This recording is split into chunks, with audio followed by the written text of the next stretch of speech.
110 volt দিলে 110 নাকি 240 দিচ্ছেন, 110 মনে দিচ্ছেন। 110 দিলে ওখানে 110ই হবে, এখানে 110 হবে। এই যে দেখেন আপনি ইনপুট করতে যেটি 50 মাস পাওয়ার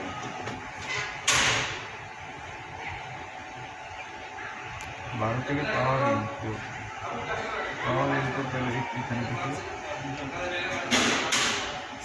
এখানে এই যে 1 2 দুটাতে হলো পজিটিভ নেগেটিভ, 1 2 তে পজিটিভ আর নেগেটিভ।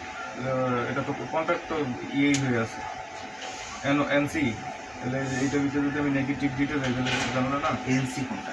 একটা এখানে কমন লেখছে আবার এটা কমন হচ্ছে আপনার এটা। রিপিট রিলে 1 হচ্ছে কমন লুপ হবে, আর রিপিট রিলে 1 কমন, না 3 রিপিট রিলে এটা 1, হ্যাঁ 3 হচ্ছে কমন আর 4 হচ্ছে এনো। তাহলে এটার ভিতরে পজিটিভ যদি দেই কন্ট্যাক্ট আমার মিটারটা দেন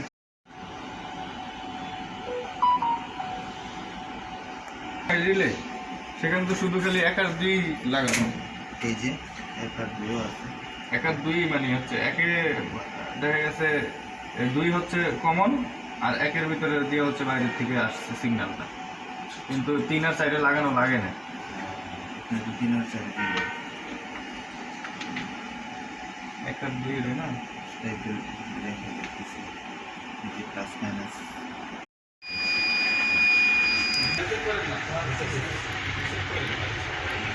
ঘটনা বুঝতে পারছি, এটা যেভাবে করা এটা এভাবে হবে না, বুঝছেন স্যার?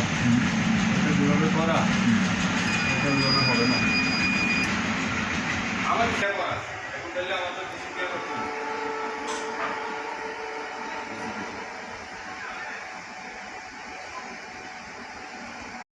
L14 এই যে L14 কমন যখন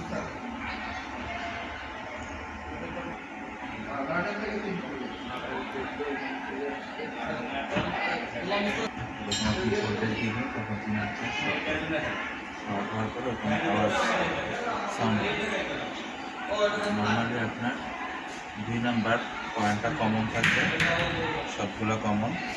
আর 1 নাম্বার কন্ট্যাক্টে আপনি 1 নাম্বার পয়েন্টে আপনি ওই এমকে বক্সের ইনপুটগুলো নিয়ে আসবেন। সেটা কীভাবে আনবেন, আপনি হয় লিঙ্ক করে আনবেন অথবা সরাসরি নেবেন, সেটা হবে ডিসি।